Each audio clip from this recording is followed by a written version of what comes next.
Ya, ini sumbangan kayak hati ayam dengan ayam. Totalnya ini lebih daripada 10 kiloan kalau dilihat. 10 kilo lebih lah. Isinya sih kayak kepala ayam, ceker, daging ayam, semua yang udah dicampur bersih. Tinggal diberikan untuk kucing-kucing jalanan yang ada di sini.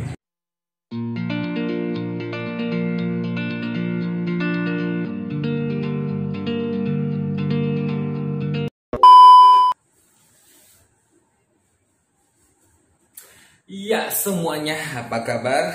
Semoga kalian dalam keadaan baik-baik saja. Dan sebelum kita mulai video,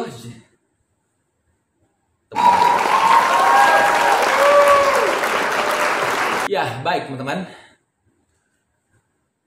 semuanya jangan lupa sebelum kita mulai video kalian subscribe dulu channel aku, bunyikan tombol notification-nya, dan juga di like. Dengan like maka teman-teman sudah bisa membantu aku, dimana video aku bisa direkomendkan oleh YouTube. Dan teman-teman yang sudah like, sudah subscribe, sudah nonton tanpa di skip, teman-teman, kalian sudah membantu untuk kucing-kucing terlantar. Jadi secara tidak langsung kalian sudah membantu kucing-kucing terlantar tanpa saya mengemis-ngemis dana kalian atau mengemis-ngemis sumbangan dan juga lain-lainnya. Nah teman-teman, karena hasil video ini aku dedikasikan buat kucing, aku donasikan buat kucing jalanan dan kucing-kucing terlantar. Aku tidak bikin giveaway karena mungkin itu tidak akan terlalu gimana ya. Karena memang kalau giveaway bisa meningkatkan subscriber dan lain-lainnya. Tapi aku lebih bagus menggunakan hal-hal yang berguna buat kucing teman-teman. Oh iya, sebelum kita lanjut ke video teman-teman, kali ini aku akan membahas masalah mengenai rabies yang sangat-sangat berbahaya. Dan mudah-mudahan ini bisa mengedukasi teman-teman. Dan juga di video aku yang sebelum-sebelumnya, yaitu waspada, dengan judul waspada cakar kucing, bahaya cakar kucing. Nah, itu membuat satu kontroversi yang sangat luar biasa sekali. Penonton aku banyak, tapi aku dibully, dikata-katain, dan juga ya macam-macamin ya. Padahal tujuan dari video itu adalah untuk supaya teman-teman tuh sadar, tahu bahwa di cakar kucing itu mengandung virus yang ditularkan oleh kutu. Nah, rata-rata grup FB pecinta kucing, mereka tuh langsung belum nonton karena kaum Mustafa kayak aku ya, muka serem tapi nestapa ya, kayak tapi susah gitu ya, muka serem tapi susah atau nestapa gitu teman-teman, tidak mempunyai kuota atau gimana nggak ngerti atau iri kuota, mereka tidak nonton. Padahal dalam video itu mengedukasi teman-teman untuk supaya menghindari kita dari cakar kucing gitu loh. Bahaya cakar kucing itu apa, pengobatannya bagaimana, tutorialnya apa, bukan menuduh bahwa kucing itu berbahaya dengan cakar kucingnya dari bawaan dia, bukan, tapi itu karena virus yang dibawakan oleh kutu kucing. Nah, belum nonton videonya sudah komen yang enggak, akhirnya aku juga sangat menyesali pemilik grup atau adminnya mengeluarkan aku langsung. Tapi aku nggak bermasalah sih dengan hal seperti itu karena aku masih punya Tuhan gitu. Rezeki aku tidak akan terhambat oleh Tuhan gitu. Meskipun dengan kalian mengkasarin aku, membuli aku dan lain-lain, tapi aku masih tetap punya Tuhan. Dan ingat teman-teman ya, dengan seperti itu ya teman-teman tidak akan menambah ilmu. Jadi aku anggap kalian, bukan kalian ya, maksudnya teman-teman yang menghina aku, yang belum nonton video terus mencerca, aku mengedukasi. Tapi edukasi aku itu dikatakan sampah dan lain-lainnya, dan teman-teman ya tidak teredukasi ujung-ujungnya kan, betul kan? Nah jadi aku legowo aja karena ladang pahala aku bertambah gitu ya. Oke teman-teman, nah kali ini edukasi yang selanjutnya adalah aku rada-rada trauma sebenarnya, tapi aku akan terus maju terus. Kenapa? Karena aku berniat baik gitu, aku berniat untuk mengedukasi teman-teman ya. Kali ini aku akan membahas masalah rabies. Nah, rabies ini bahaya atau tidak ya? Jelas-jelas rabies ini sangat berbahaya teman-teman, dan ini perlu kita waspadai teman-teman ya. Sekilas mengenai rabies teman-teman, di Indonesia ini untuk kasus rabies itu tidak terlalu meledak ya, karena dari pemerintah sendiri untuk Pak Presiden dan juga Menteri Kesehatan dan juga lain-lainnya menggalang atau menyerukan atau membuat program vaksin gratis rabies, sehingga lingkungan sekitar kita itu jarang ditemukan yang namanya itu rabies. Meskipun ada beberapa waktu yang lalu di daerah Jabodetabek, aku tidak mau menyebutkan daerahnya mana karena ketika nanti aku sebutkan maka dibilang aku menjelek-jelekan daerah tersebut ya. Di daerah Jabodetabek pernah ada kasus rabies di mana ada 22 orang terinfeksi kasus rabies. Nah, tapi untungnya tertolong teman-teman ya, tertolong. Nah, rabies ini sangat berbahaya sekali teman-teman ya. Dimana rabies ini sekali kena ya teman-teman ya, itu tidak ada ampun teman-teman apabila teman-teman mengabaikannya. Nah, ini ditemukan ditemukan 4000 tahun yang lalu. Lama banget ya teman-teman ya, zamannya Nabi Musa kali ya. Oke. Di daerah Mesopotamia. Nah, di sini kemudian setelah itu tahun 1885. Nah, waktu itu kan belum ada vaksin dan juga belum ada gebrakan pengobatan dan lain-lainnya. Rata-rata yang terkena rabies itu ya meninggal gitu ya. Nah, pada tahun 1885 di negara Perancis ditemukanlah vaksin.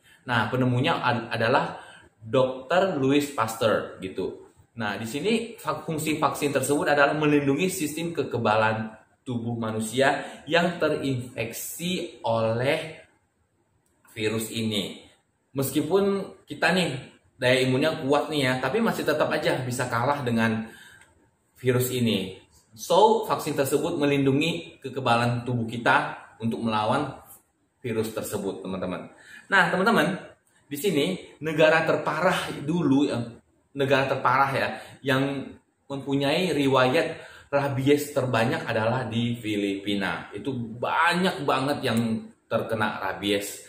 Dan salahnya ya, namanya juga negara Asia kayak kita nih, kayak aku dulu ya, dikit-dikit ke dukun, padahal itu kan rabies ya. Mereka membawa penderita rabies tersebut ke dukun untuk berobat, padahal itu bukan solusi yang tepat teman-teman ya. Halo, hai, sekarang udah negara udah maju gitu loh. Kalau dikit-dikit kan ke dukun, dagangan aku sepi ke dukun, aku sakit ini ke dukun.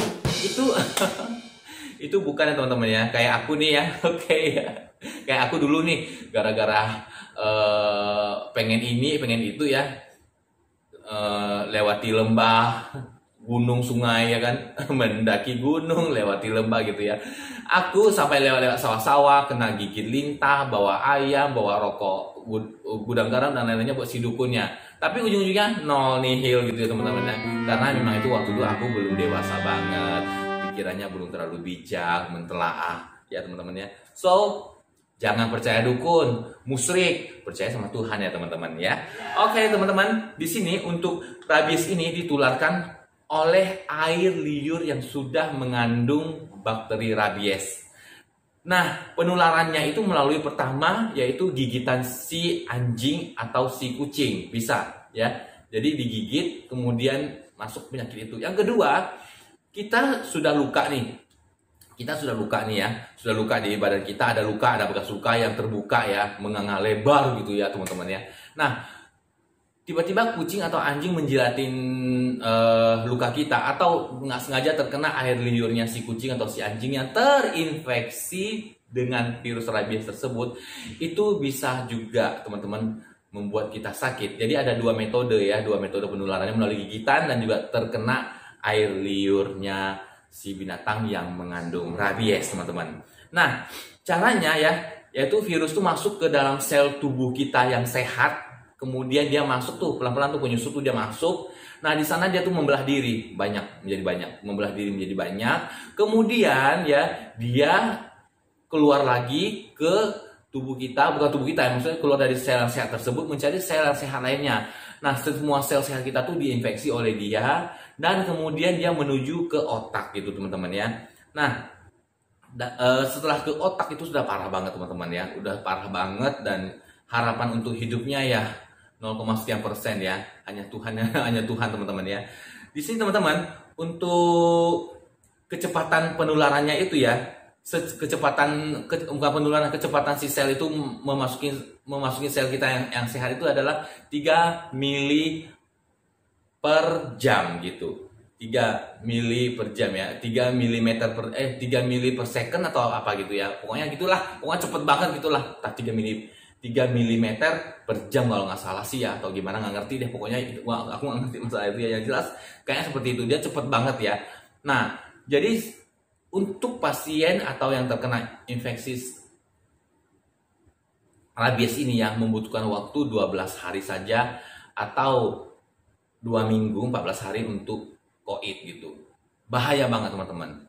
Bahaya banget teman-teman ya.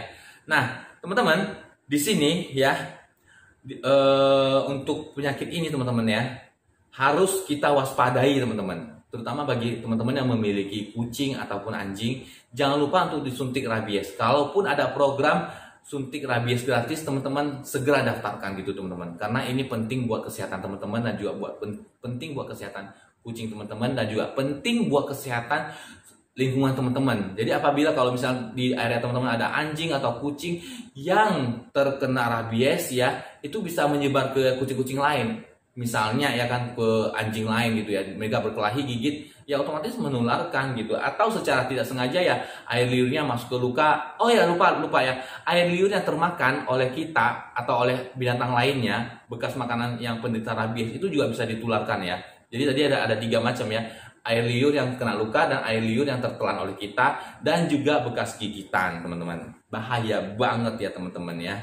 Nah, gejala-gejalanya adalah teman-teman ya, gejala-gejalanya panjang lebar ya. Pertama, dia perih dan sakit saat luka kita yang digigit itu sudah mau sembuh. Jadi saat luka gigitan kita ini sudah mau sembuh, nah itu perih dan sakit banget ya, tiba-tiba seperti itu ya. Nah, perlu teman-teman waspadai. Yang kedua ya teman-teman ya, dia lemes banget ya, badannya lemes banget, tidak bisa, maksudnya tuh bisa bergerak tapi dia bawaannya mau tidur aja gitu teman-teman ya. Nah, yang ketiga adalah dia menderita sakit kepala. Si penderita rabies tersebut menderita sakit kepala, kemudian dia akan sedih dan gelisah. Jadi dia akan sedih, kemudian dia gelisah ya teman-teman ya. Karena penyakit rabies ini mirip dengan kayak apa ya dibilang, kayak vampir atau zombie gitu ya, mempengaruhi ke psikisnya gitu ya. Karena dia kan nularkan ke otak kita gitu, ke otak yang si penderita rabies ini, sehingga menjadi terganggu lah gitu pola pikirnya gitu. Nah, dengan seperti ini, orang mengira bahwa oh dia kerasukan roh jahat, oh dia begini, dia begitu, bawalah ke dukun gitu ya. Itu nggak benar banget teman-teman ya. Apalagi orang Filipina, orang Asia masih percaya sama dukun, dan rata-rata penderita rabies mereka bawa ke dukun karena melihat tingkah pola lakunya yang berbeda dan lain-lainnya gitu ya teman-teman. Nanti dikatakan, wah dia akan menjadi salah satu paranormal terhebat gitu ya, atau dia dirasukin oleh dewi ini, dewa itu ya. Itu salah teman-teman ya. Jangan teman-teman untuk sakit dibawa ke dukun. Next, selanjutnya dia akan ketakutan terhadap air. Dia sangat fobia sekali sama air, sangat takut sekali sama air. Sama air disebut dengan hydrophobia. Minum pun dia tidak mau. Pokoknya dia sangat takut sama air, dan juga dia next selanjutnya adalah dia takut dengan yang namanya hembusan angin yang kena ke wajah dia. Itu sangat takut. Dia sangat takut dengan hal-hal seperti itu teman-teman. Nggak tahu ya. Karena memang ya otaknya gitu ya dirusak oleh si virus rabies ini ya teman-teman ya. Kemudian emosi dia tuh meningkat. Jadi dikit-dikit dia emosi, dikit-dikit dia marah gitu ya. Pokoknya ada hal yang salah dikit atau yang hal sepele itu dia menjadi besar gitu ya. Dan dia menjadi emosi dan menjadi marah gitu ya. Oke, dan dia tuh sensitif banget ya terhadap, pokoknya sensitif terhadap masalah apapun juga, omongannya gimana pun dia sangat sensitif. Kemudian dia juga menderita ketakutan yang berlebihan. Entah itu takutnya mungkin entah itu ketakutan apa gitu ya, ketakutan, pokoknya ada ketakutan yang berlebihan gitu ya.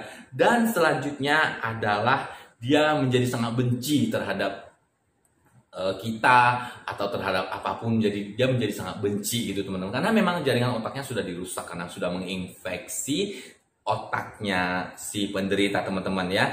Dan juga gejala selanjutnya adalah dahaknya berlebihan. Jadi dia banyak dahak banget, dan juga sesak napas ya, sesak napas, dan dia ini sulit ngunyah ya, karena memang kayak tenggorokan itu cekik ya. Dia itu sesak napas dan ya kayak gitulah, sulit ngunyah gitu teman-teman. Nah teman-teman, untuk air liurnya teman-teman ya, hati-hati ya. Hati-hati teman-teman ya, disarankan tidak memegangnya. Teman-teman menggunakan protokol kesehatan kayak sarung tangan, masker, dan juga lain-lainnya untuk membersihkan dahaknya dan lain-lainnya. Kemudian dahaknya kalau bisa itu dibuang di area yang tidak bisa tersentuh oleh manusia ataupun apapun juga gitu ya. Atau dahaknya atau bekas dari dia itu dibersihkan dengan desinfektan teman-teman ya. Nah itu bahaya banget teman-teman, bahaya banget ya. So teman-teman apabila memiliki gejala seperti ini teman-teman yang saya sebutkan tadi teman-teman ya, segera teman-teman bawa ke dokter atau ke pusat kesehatan ya gitu ya teman-teman, pusat kesehatan, Vaskes, fasilitas kesehatan yang ada di area teman-teman dari puskesmas dan lain-lainnya untuk segera diberikan vaksin anti rabies untuk melawannya. Kalau aku sebenarnya aku punya tips ya teman-teman ya. Ketika aku sakit, apapun juga itu namanya, mau rabies, mau apa segala macam ya, setelah 3 hari sakit, 3 hari dan tidak sembuh-sembuh, aku langsung ke Vaskes gitu. Dan jujur banget aku dulu pernah kena rabies seperti ini. Aku pernah kena dulu rabies, pernah kena ya dulu ya. Waktu itu nolong kucing ya, dan tidak sengaja karena aku niatnya nolong, niatnya ngasih makan, tiba-tiba aku tergigit oleh dia. Nah setelah beberapa hari aku tergigit itu aku merasa kayaknya agak aneh dengan diri aku gitu. Aku kan bisa menganalisa ya dengan diri aku 3 hari tidak sembuh, antibiotik sudah, anti radang sudah, tapi nggak sembuh-sembuh. Akhirnya aku ke dokter dan di check up segala macam, diwawancarai, dianalisa, ternyata katanya aku menderita rabies. Aku kaget dan aku belum tahu bahaya rabies itu apa ya. Gimana rabies itu harus bagaimana. Akhirnya aku nonton YouTube. Nah, setelah aku nonton YouTube, aku temukan bahwa rabies itu sangat berbahaya. Menjadi aku sangat ketakutan. Kemudian dokter bilang gini, tenang, kamu jangan takut karena kamu sudah di tangan ahli, di tangan yang spesialis, yang spesial banget bisa menolong kamu. Yang penting kamu makannya sehat. Yang pertama, yang kedua kamu dalam kondisi pengawasan kita, dan yang ketiga kamu telah diberikan obat dan juga beberapa kayak vaksin gitu. Dan aku ingat waktu itu aku 3 kali disuntik ya, apakah itu vaksin atau gimana ya. Kalau nggak salah sih aku hari pertama disuntik, kemudian 3 hari atau 5 hari kemudian lupa aku ya disuntik, kemudian setelah aku sembuh atau gimana hari ke-21 aku disuntik lagi gitu teman-teman. Jadi 3 kali vaksin kalau nggak salah namanya, kalau nggak salah ya. Nanti aku coba tanya ke dokter aku lagi sebelum nanti aku bahas lagi video ini lagi ya, karena video ini panjang gitu teman-teman ya. Nah aku hari ini untuk videonya tidak terlalu panjang, takutnya teman-teman boring. Next video kedepannya aku akan menjelaskan kepada teman-teman ya tutorial dari pengalaman aku yang dimana aku pernah mengalami hal seperti ini dan aku sembuhnya bagaimana gitu teman-teman gitu. Nanti aku akan nge-share kepada teman-teman ya.